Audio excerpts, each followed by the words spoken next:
ચલો વિદ્યાર્થીઓ, એક સરસ મજાનો પ્રશ્ન છે. તમે બધા તૈયાર? તો આપણો પ્રશ્ન તૈયાર છે. એવી કઈ વસ્તુ છે જે ખાતું પણ નથી કે મજૂરી પણ લેતું નથી, તેમ છતાં મફતમાં રખેવાળી કરે છે?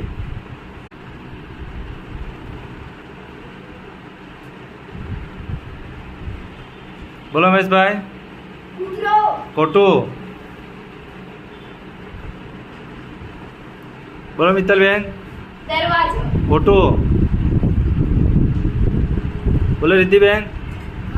ખોટું. વિચારો.